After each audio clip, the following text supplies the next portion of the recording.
말씀 이사야서 2장 1절에서 5절입니다. 1절입니다. 아모스아의 이사야가 받은 바 유다와 예루살렘에 관한 말씀이라. 만일에 여호와의 전의 산이 모든 산 꼭대기에 굳게 설 것이요 모든 작은 산이 뛰어나리니 만방이 그리로 모여들 것이라. 많은 백성이 가며 이르기를 보라 우리가 여호와의 산에 오르며 야곱의 하나님 전에 이르자 그가 그의 길을 우리에게 가르치실 것이라. 우리가 그 길로 행하리라 하리니 이는 율법이 시온에서 나올 것이요 여호와의 말씀이 예루살렘부터 나올 것입니다. 그가 열방 사이에 판단하시며 많은 백성을 판결하시리니 무리가 그들의 칼을 쳐서 보습을 만들고 그들의 창을 쳐서 낫을 만들 것이며 이 나라와 저 나라가 다시는 칼을 들고 서로 쳐지 아니하며 다시는 전쟁을 연습하지 아니하리라. 야곱 족속아 오라 우리가 여호와의 빛에 행하자. 마태복음 24장 36절에서 44절입니다. 36절입니다. 그러나 그날과 그때는 아무도 모르나니 하늘의 천사들도 아들도 모르고 오직 아버지만 아시느니라. 노아의 때와 같이 인자도 임함도 그러하리라. 홍수전에 노아가 방주에 들어가던 날까지 사람들이 먹고 마시고 장가들고 시집가고 있으면서 홍수가 나서 그들을 다 멸하기까지 깨닫지 못하였으니 인자의 임함도 이와 같으리라. 그때 두 사람이 밭에 있으며 한 사람은 데려가고 한 사람은 버려둠을 당할 것이요 두 여자가 맷돌질을 하고 있으며 한 사람은 데려가고 한 사람은 버려둠을 당할 것이니라. 그러므로 깨어있으라. 어느 날 너희 주가가 얼마든지 너희가 알지 못함이라. 너희도 아는 바니 만일 집주인이 도둑이 어느 시각에 올 줄을 알았더라면 깨어있어 그 집을 뚫지 못하게 하였으리라. 이러므로 너희도 준비하고 있으라. 생각하지 않은 때에 인자가 오리라. 아멘. 로마서 13장 11절에서 14절입니다. 11절입니다. 또한 너희가 이 시기를 알거니와 자다가 깰 때에 벌써가 되었으니 이는 이제 우리의 구원이 처음 믿을 때보다 가까웠습니다. 밤이 깊고 낮이 가까웠으니 그러므로 우리가 어둠의 일을 벗어 빛의 갑옷을 입자. 낮에와 같이 단정히 행하고 방탕하거나 술 취하지 말며 음란하거나 호색하지 말며 다투거나 시기하지 말고 오직 주 예수 그리스도를 옷 입고 정욕을 위하여 욕심의 일을 도모하지 말라. 아멘. 본문 말씀 이사야서 2장 1절에서 5절, 마태복음 24장 36절에서 44절, 로마서 13장 11절에서 14절 이 본문의 말씀으로 제목을 빛의 갑옷을 입은 자라는 제목으로 은혜를 받고자 하겠습니다. 자, 첫 번째, 빛의 갑옷을 입은 자는 이상 세계의 도래에 참여합니다. 이상 세계의 도래에 참여합니다. 이 본문은 이사야서 2장, 이 본문은 이사야가 받은 유다와 예루살렘에 관한 그 예언의 말씀입니다. 이렇게 비록 짧은 구절로 되어 있으나 그 예언이 뜻하고 있는 내용은 놀라운 환상으로 가득 차 있습니다. 여기에는 그리스도의 재림으로 이루어진 천년왕국에 대한 그런 놀라운 하나님의 계획이 펼쳐져 있기 때문입니다. 주님의 재림과 함께 시작되는 이 종말론적인 세계는 창조에서 종말에 이른 전 역사 기간 가운데 우리 지상에서 실현되는 최후의 왕국으로서 인간의 추구해온 모든 가치와 의미가 완벽하게 표현된 이상 세계입니다. 이 왕국에서는 세상에서 고난받던 교회가 최고 영광을 누리는 그런 시대로서 인간의 모든 불행과 고통이 사라진 것이고 또 칼을 쳐서 보습을 만들고 창을 쳐서 낫을 만드는 평화의 나라입니다. 이러한 이상세계의 실현은 인류의 우리 저와 여러분의 희망이고 이스라엘의 이대한 그런 환상입니다. 그리고 그것은 인간의 역사 발전에 의해서가 아니라 그리스도, 우리 예수님의 재림에 의해서만 이루어지는 그런 세계입니다. 그래 2절 말씀하십니다. 마들의 여호와의 모든 작은 산 위에 뛰어나리니 말씀하십니다. 이 말씀은 교회의 권위와 그 영광이 최고 수준에 이를 것을 뜻하는 말씀입니다. 이는 그리스도께서 재림하심으로써 지상에서 모든 악의 세력을 진멸하고 사탄을 무저갱에 가둔 후에 건설된 천년왕국의 일을 말씀해주고 있습니다. 자, 다 같이 찾아볼까요? 요한계시록 20장 1절에서 3절입니다. 1절입니다. 또 내가 보매 천사가 무저갱의 열쇠와 큰 쇠사슬을 그의 손에 가지고 하늘부터 내려와서 영을 잡으니 그 에뱀이요 마귀요 사탄이라 잡아서 1000년 동안 결박하여 그 무저갱에 던져 넣어 잠그고 그의 임봉하여 1000년이 차도록 다시는 만국을 미혹하지 못하게 하였는데 그 후에는 반드시 잠깐 놓이리라. 자, 이것을 뜻하는데 거기에는 성도들이 그리스도와 더불어 통치하는 왕국입니다. 자, 20장 요한계시록 20장 4절에서 6절 있습니다. 또 내가 보좌들을 보니 거기에 앉은 자들이 있어 심판하는 권세를 받았더라. 또 내가 보니 예수를 증언함과 그 하나님의 말씀 때문에 목매임을 당한 자들의 영혼들과 또 짐승과 그의 우상에게 경배하지 아니하고 그들의 이마와 손에 그의 표를 받지 아니한 자들이 그리스도와 더불어 1000년 동안 왕노릇하니. 그렇습니다. 그 나머지 죽은 자들은 그 1000년이 차기까지 살지 못하더라. 이는 첫째 부활이라. 이 첫째 부활에 참여하는 자들이 복이 있고 거듭하로다. 둘째 사망이 그들을 다스리는 권세가 없고 도리어 그들이 하나님과 그리스도 제사장이 되 1000년 동안 그리스도와 더불어 왕노릇하리라 라고 말씀하셨습니다. 이 교회에 있어서 천년왕국은 그가 세상에서 받은 핍박과 고난에 대한 위로입니다. 그 보상기관으로서 또 의미를 갖습니다. 그래서 거기에서 법은 복음입니다. 또 통치수단은 은혜입니다. 천년왕국은 교회의 통치시대입니다. 최고 영광이 교회와 함께합니다. 아멘이십니까? 그래서 2절 3절에 만방이 하나님의 전에 이르자 말씀하십니다. 이렇게 천년왕국의 그 백성은 7년 대환란에서 살아남은 육신을 가진 지상 잔민으로서 그 가운데 있는 모든 형태의 불신자들이 여기에서는 다 그리스도를 믿는 신자가 된다는 것과 또 그들 모두가 하나님의 은혜를 사모하는 자들이 된다는 뜻입니다. 천년왕국은 우리 그리스도께서 말씀으로 통치하시는 곳입니다. 3절에 말씀하고 계십니다. 그리고 그 인애가 지배하는 세계이므로 거기에는 누구나 그리스도의 영향 아래 있게 됩니다. 그래서 각 민족의 구별은 있으나 차별은 없는 곳이라고 이사야서 19장 25절에 말씀하고 계십니다. 자, 이사야서 19장 25절 한번 찾아 읽습니다. 시작. 이는 만군의 여호와께서 복주시며 이르시되 내 백성 애국이며 내 손으로 지은 아수리여 나의 기업 이스라엘이여 복이 있을지어다 하실 것입니다. 그렇습니다. 그리고 또 기쁨만 있고 슬픔과 고통이 없는 것이라고 이사야서 65장 19절에 말씀하고 계십니다. 찾아볼까요? 네가 예루살렘을 즐거워하며 나의 백성을 기뻐하리니 우는 소리와 부르짖는 소리가 그 가운데에 다시는 들리지 아니할 것이며. 자, 그렇습니다. 1000년 동안 죽지 않고 사는 곳이라고 말씀하십니다. 이사야서 65장 22절 읽습니다. 그들이 건축한 데에 타인이 살지 아니할 것이며 그들이 심은 것을 타인이 먹지 아니하리니 이는 내 백성의 수완이 나무의 수완과 같겠고 내가 택한 자가 그 손으로 인하 것을 길이 누릴 것이며 라고 말씀하십니다. 그리고 또 사람이나 짐승이 다 함께 유순해지는 곳입니다. 이사야서 11장 6절에서 9절입니다.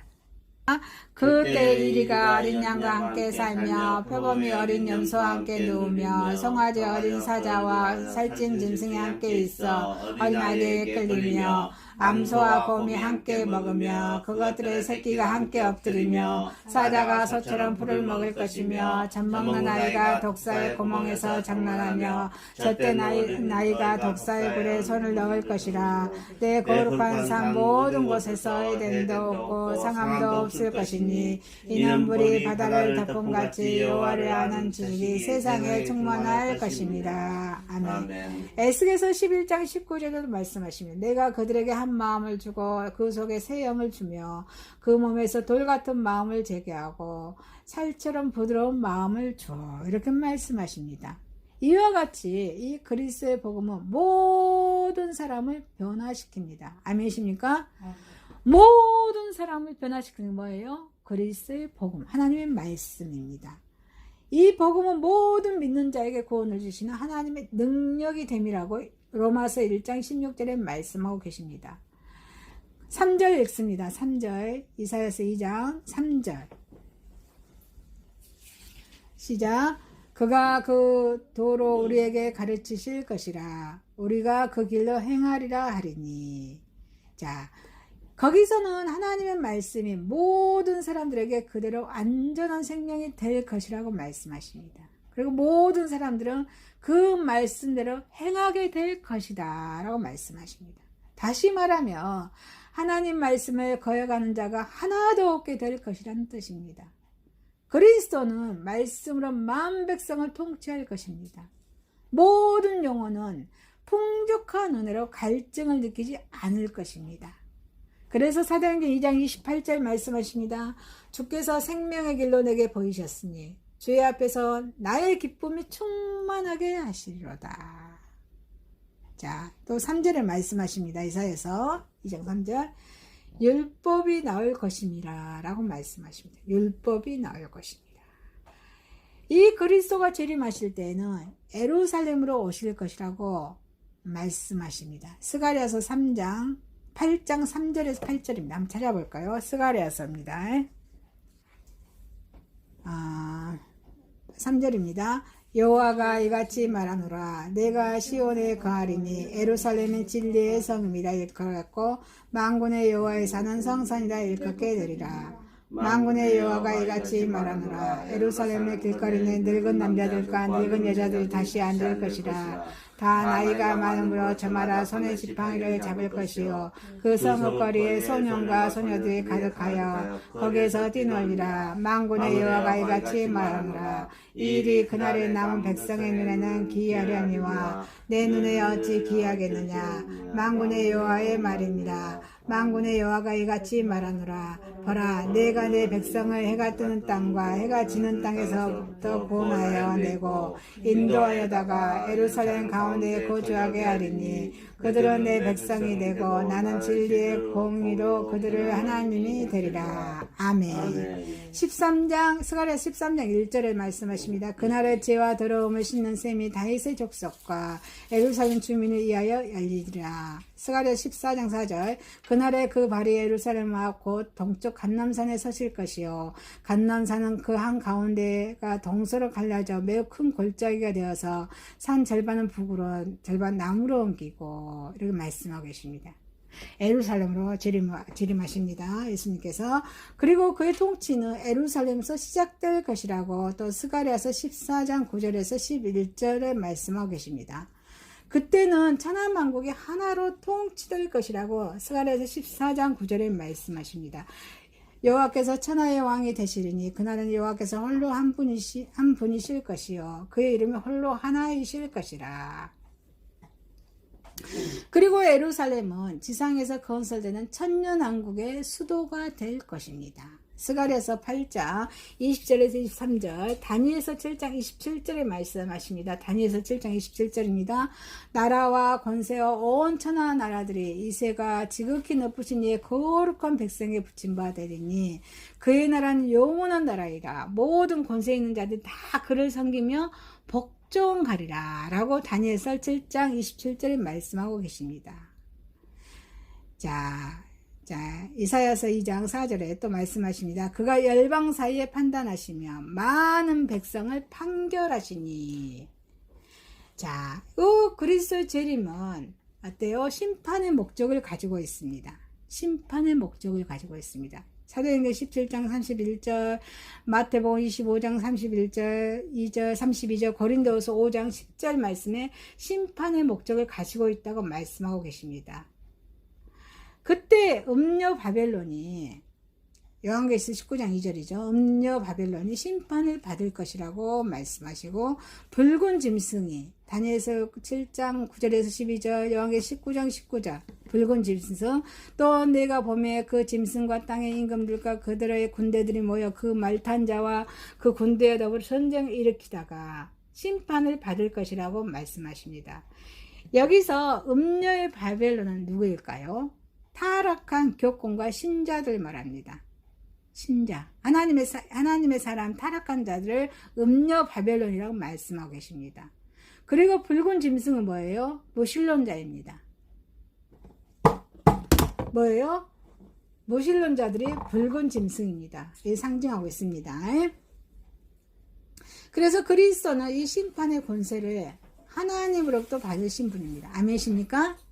하나님으로부터 받은 권세가 그리스도의 이런 심판의 권세입니다. 요한계시록 5장 22절 말씀하십니다. 아버지께서 아무도 심판하지 아니하시고 심판 누구에게 주셨다? 그 아들 예수님께 주셨다, 맡기셨다고 요한복음 5장 22절에 말씀하십니다. 그래서 또 4절에 무리가 낫을 만들 것이며 말씀하십니다. 이대한 평화의 나라가 도래할 것이라고 말씀하십니다. 보습을 쳐서 칼을 만들고 낫을 쳐서 창을 만들던 시대. 요엘서 3장 10절 읽습니다.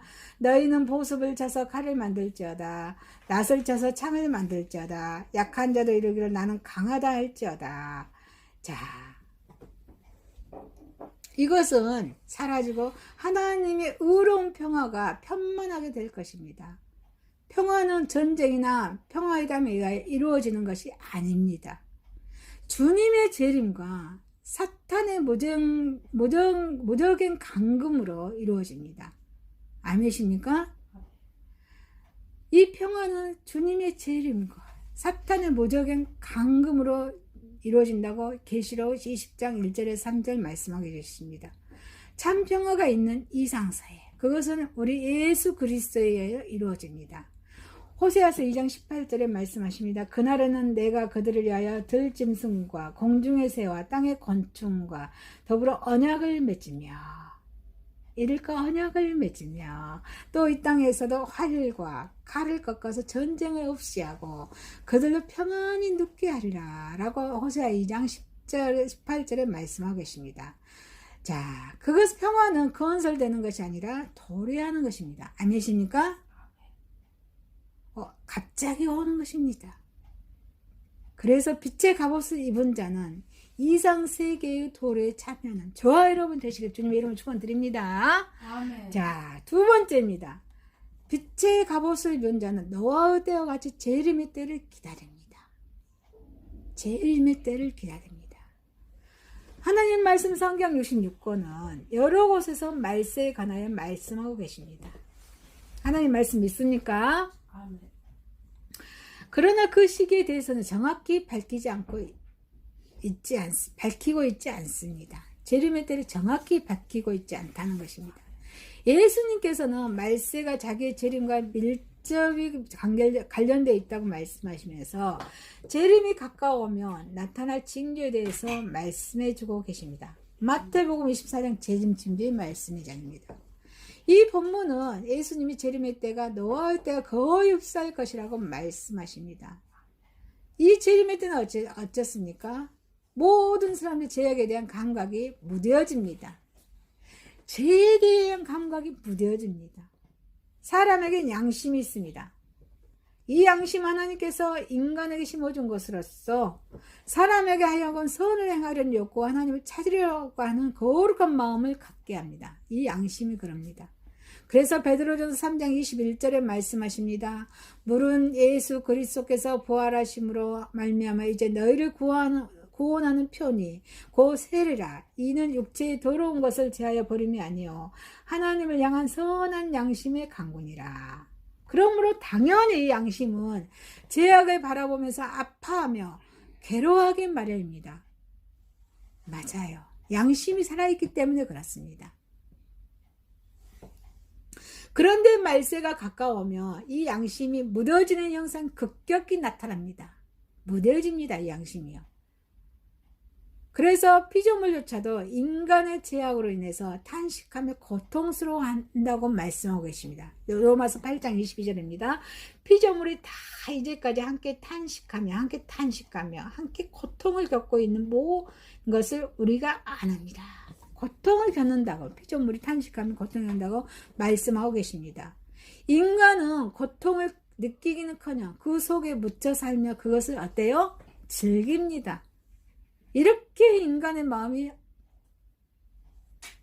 악합니다. 노아 때 우리에게 보여주는 교훈이 바로 이것입니다. 당시 사람들은 죄악을 먹고 마셨습니다. 창세기 6장 5절에 여호와께서 사람의 죄악이 세상에 가득함을 그 마음으로 생각하는 모든 계획이 항상 악할 뿐임을 보시고, 그러나 그들의 양심은 그것을 고통스러워하지 않았습니다. 오히려 마음속으로 악한 것을 계획하고 그것을 즐겨왔습니다. 이러므로 오늘날에도 말세의 징조인 제약된 상황을 바라보면서 디모데후서 3장 2절에서 5절 찾습니다. 자, 2절입니다. 사람들이 자기를 사랑하며 돈을 사랑하며 자랑하며 교만하며 비방하며 부모를 거역하며 감사하지 아니하며 거룩하지 아니하며 무정하며 원통함 풀지 아니하며 모함하며 절제하지 못하며 살아오며 선한 것을 좋아하지 아니하며 배신하며 조급하며 자만하며 쾌락을 사랑하기를 하나님 사랑하는 것보다 더하며 경건의 모양은 있으나 경건의 능력은 부인하니 이 같은 자들에게 내가 돌아서라. 아멘. 양심의 고통을 느끼지 못하는 이 시대에 살고 있는 우리 저와 여러분은 주님의 재림에 한층 더 가까워했으면 알아야 할 것입니다. 아멘. 그리고 또 세속적인 일에 너무 몰두합니다.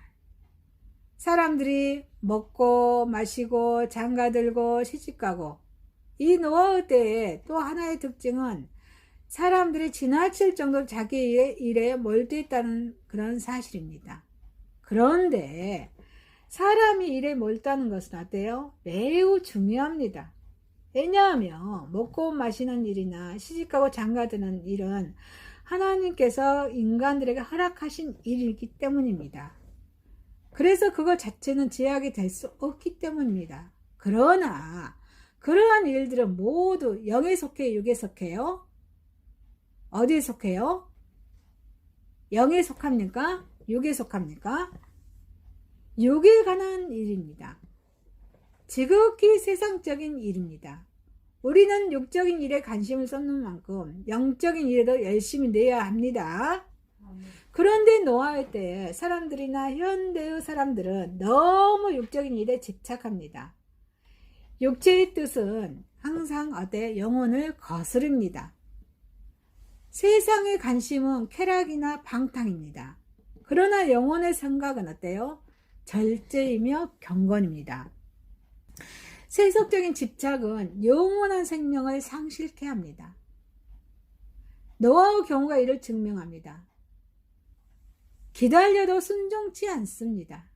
노아의 날 하나님이 오래 참고 기다리실 때 순종치 아니하던 자들이라. 여기서 우리는 예수님의 재림의 사이에 둔 하나님과 인간의 태도적인 자세를 볼 수 있습니다. 하나님의 태도입니다.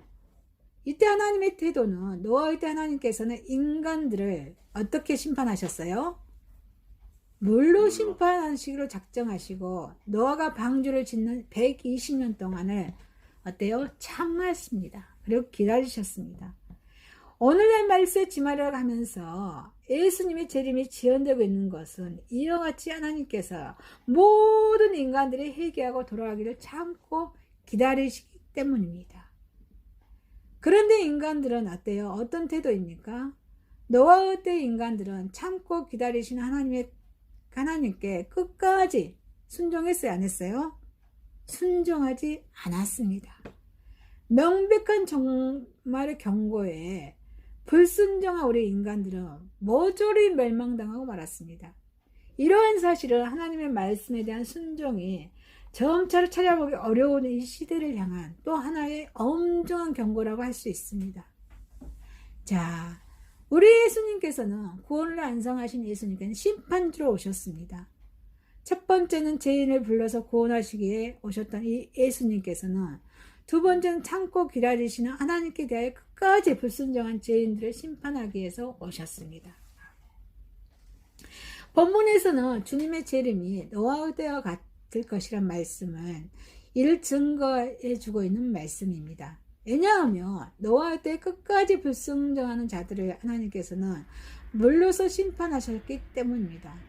이 물이 모든 것을 깨끗이 휩써버리듯 예수님의 심판도 저는 완벽하고 철저하게 이루어질 것입니다. 예수님의 심판은 또 우리 의인들을 구원하시기 위해 오셨습니다. 아멘이십니까? 이게 희망이 있는 것입니다. 예수님께서 세상을 심판하시기에 오실 뿐만 아니라 의인들을 구원하시기 위해 오셨다는 것입니다. 어떻게 보면 주님께서는 세상의 심판보다도 의인의 구원에 더 관심을 가지셨을 것입니다. 노아의 때의 악인들이 회개하고 돌아오기를 기다리시기 위해서 120년 기간이 사실은 의인 노아로 하여금 방주를 짓게 하기 위해 주신 기간이라고 하는 사실이 이를 잘 뒷받침해 주고 있습니다. 오늘날 우리 주위를 살펴볼 때 노아의 때와 같은 징조가 나타나고 있다는 사실을 우리는 부인할 수 없습니다. 그렇게 볼 때 예수님의 재림은 바로 우리 눈앞에 다가와 있습니다. 그때 우리가 의인 노아와 같이 구원 얻기를 원한다며 하나님 앞에서, 누가 앞에서요? 하나님 앞에서 의롭게 행해야 할 뿐 아니라 주님의 심판을 준비할 것입니다. 아멘. 빛의 갑옷을 입은 자는 이렇게 노아의 때와 같이 재림의 때를 기다리는 저와 여러분이 되시기를 주님의 이름으로 축원드립니다. 아멘. 자, 세 번째입니다. 빛의 갑옷을 입은 자입니다. 로마서 13장에 빛의 갑옷을 입은 자입니다. 사람들은 자기 행위가 악함으로 빛보다 어두움을 더 사랑합니다. 어두움을 더 사랑합니다. 그러나 참빛이 되시는 주님을 영접한 사람들은 어때요? 마음의 변화가 일어나기 시작합니다. 마음의 변화가 일어나기 시작합니다. 빛의 자녀답게 살려는 간절한 열망이 가슴 속에서 일어납니다. 바울은 이와 같이 열망을 가지고 있으면서도 아직도 어둠의 잠에서 깨어나지 못하고 있는 성도들을 향해서 빛의 갑옷을 입자, 빛의 갑옷을 입자, 본문에서 이렇게 권면하고 있습니다. 우리는 먼저 과연 이 시기가 어느 때인지 대해 깊이 한번 생각해 봅시다. 자, 우리가 어떻게 영적으로 보정해야 하는지 정확하게 알게 되기 때문입니다. 이 바울 사도를 통해서 우리 주님이 주시는 교훈을 한번 생각해 봅시다. 이 바울 사도는 때를 알아야 한다고 말씀하고 계십니다. 때를 알아야 된다. 밤이 깊었습니다. 바울은 때를 분별하여서 말하기를 밤이 깊고라고 표현했습니다. 밤이 깊고. 주님의 말씀을 묵상하며 영감에 사로잡힌 바울의 가슴에 느껴오는 현재에 대한 감각입니다. 이 밤은 악한 시대를 말합니다. 악한 시대를 말합니다. 영적으로 무지한 시대를 말합니다. 영적으로 무지한 시대가 뭐예요? 밤을 의미하고 있습니다. 에? 밤을 의미하고 있습니다. 그리스도에 대한 무지와 의혹, 그리고 크리스천이 받는 고난을 의미합니다. 밤으로 표현하고 있습니다. 그러나 밤이 깊고란 말씀은 크리스천에게 크나큰 위로가 됩니다. 이 밤이 깊고라는 말씀은 제약의 밤, 핍박과 고난의 현실에 급속히 그 종말을 향하고 있다고 말하기 때문입니다. 그리고 낯이 가까웠습니다 라고 말씀하고 있습니다. 이 사도 바울은 종말을 확신했습니다. 종말을 확신했습니다. 저와 여러분도 종말을 확신하십니까? 아멘. 지금은 아직 어둠이 있는 밤이긴 하지만 그 제약의 시대는 종말을 향하여 치닫고 있습니다. 그만큼 이제는 낯이 가까워졌다는 말씀입니다. 이 예수 그리스도로 말미암아 거룩함과 빛과 기쁨의 영원한 시대, 그 구원의 날, 누가복음 21장 28절 이런 일이 되기를 시작하거든 일어나 머리를 들라 너희 성량이 가까워졌느니라. 이 구원의 날에 크리스천에게 점점 더 가까이 다가오고 있습니다. 그래서 저와 여러분에게 어둠의 상황이 절망적인 상황이 아닙니다. 아멘이십니까? 소망스러운 상황입니다. 그리고 또 우리가 기대했던 상황입니다. 그러므로 자다가 깰 때가 벌써 되었습니다. 그래서 밤이 깊고 낮이 가까웠다는 이 시대의 깨우침은 우리를 또다시 11절에 경고의 그런 귀를 기울이게 합니다. 너희가 이 시기를 알거니와 자다가 깰 때가 벌써 되었으니 이는 이제 우리가 우리의 구원이 처음 믿을 때보다 가까워왔습니다. 과연 지금은 시대가 자다가 깰 때입니다. 벌써 이 시기는 우리의 코앞에 다가와 있다는 것입니다. 그럼에도 어둠에 머물고 있다면 빛이 비출 때 우리는 부끄러움과 수치를 당하게 될 것입니다. 빛을 기쁘게 받아들이지 못하고 오히려 어두운 가운데 슬피 우며 이를 갈미 있을 것입니다.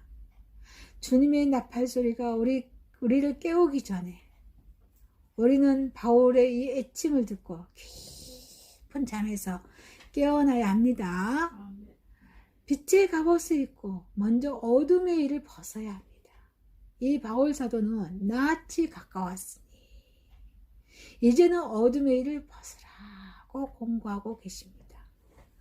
낯이 되었는데 밤에 입은 옷을 입고 있다며 부끄러운 일이 아닐 수가 없습니다. 이 때문에 먼저 밤의 옷, 그 어둠의 일을 버려야 합니다. 어둠의 일은 죄된 행동이나 그 습관을 말합니다. 뭐예요? 어둠의 일은 뭐예요?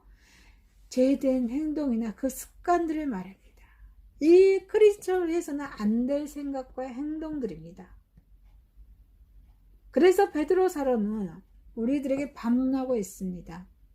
베드로후서 3장 11절입니다. 한번 읽겠습니다. 베드로후서 3장 11절 시작. 이 모든 것이 이렇게 불러지리니 너희가 어떤 사람이 되어야 마땅하냐. 거룩한 행실과 경건함으로. 아멘. 어떤 사람이 되어야 마땅하냐 라고 반문하고 있습니다. 또 어때요? 사도 바울은 버려야 할 어둠의 일들을 이렇게 지적합니다. 어둠의 일을 사도 바울이 지적한 거 어둠의 일 로마서 13장 13절 찾습니다. 낮에와 같이 간령히 행하고 방탕하거나 술 취하지 말며 음란하거나 호색하지 말며 다투거나 시기하지 말고. 아멘. 방탕과 술 취하지 말며 음란과 호색하지 말며 전투와 시기하지 말라라고 말씀하십니다.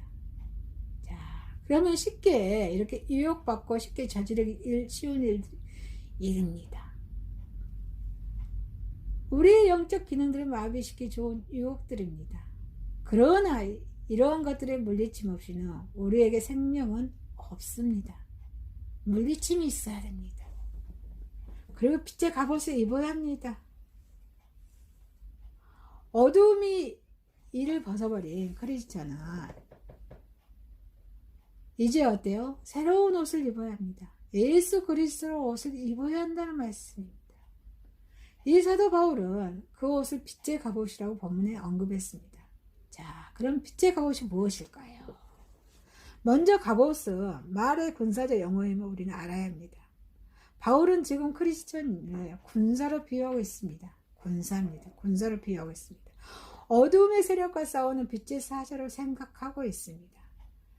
갑옷 전쟁에서 위험한 공격을 막아주고 적진에 대한 공격할 때 이 갑옷은 유익한 도움을 줍니다. 이처럼 크리스천을 제약의 공격에서 이 갑옷은 막아주고 더 나아가 제약과 싸워서 승리할 수 있도록 보호해주는 것이 이 빛의 갑옷을 바울은 에베소서에서 하나님의 전신갑주라고 말씀하고 계십니다. 에베소서 6장으로 갑니다. 에베소서 6장 11절 마귀의 관계를 능히 대적하기 위하여 하나님의 전신갑주를 입으라. 그래요. 바울은요, 하나님의 전신갑주를 입으라 라고 6장 11절에 말씀하고 있습니다. 또 13절입니다. 그러므로 하나님의 전신갑주를 취하라고 하셨습니다. 입으라, 취하라. 하나님의 전신갑 취하라고. 이것은 전쟁 때 사령관처럼 명령하였습니다. 하나님의 전신갑주는 악한 날에 너희가 능히 대적하고 모든 일을 행한 후에 서기 이함이라고 그 필요성을 일깨워 주었습니다. 이 크리스천이 전신갑주를 입는다는 것은 어때요? 자, 에베소서 6장 14절에서 17절 가봅니다. 14절에서 17절. 시작. 그런즉 서서 진리로 너희 허리띠를 띠고 의의 은고를 붙이고 평안의 복음에 예비한 것으로 신을 신고 모든 것 위에 믿음의 방패를 가지고 이로써 능히 약한 자의 모든 불화살을 소멸하고 구원의 투구와 성령의 검, 하나님의 말씀을 가지라. 아멘. 자, 그렇습니다. 이것을 의미합니다. 이와 같이 빛의 갑옷을 입는 가장 확실한 길은 오직 주 예수 그리스도 옷 입고 정욕을 위해서 욕심의 일을 도모하지 않는 데 있습니다. 누구로 옷을 입어요? 예수 그리스도로 옷을 입어야 된다 말씀하십니다. 그래서 로마서 13장 14절 한번 읽습니다. 자, 오직 주 예수 그리스도 옷 입고 정욕을 위하여 욕심의 일을 도모하지 말라. 아멘. 예수 그리스도를 의지하고 그 말씀에 복종한다면 우리는 죄와 유혹을 능히 이길 수 있을 것입니다.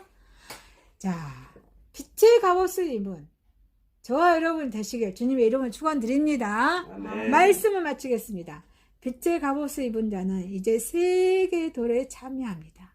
빛의 갑옷을 입은 자는 노아와 때와 같이 재림을 기다립니다. 빛의 갑옷을 입은 자입니다. 빛의 갑옷은 예수 그리스도입니다. 기도하겠습니다. 하나님 아버지, 빛의 갑옷을 입고 이상세계의 도래에 참여하고 노아와 때와 같은 재림의 때를 기다리는 예수 그리스도를 옷 입은 빛의 갑옷을 입게 하여 주옵소서.